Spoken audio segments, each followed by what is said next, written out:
All right, I'd like to talk to you a little bit about box calls now. Box call is one of my absolute favorites to run anytime, whether I'm just practicing my calls or in a hunting situation.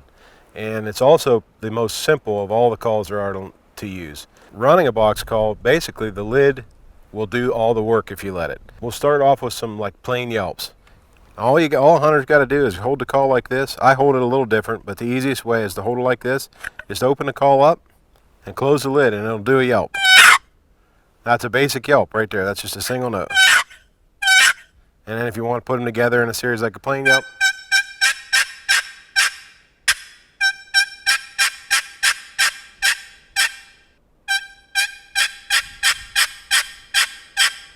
with very little practice, you can be very proficient on a box call.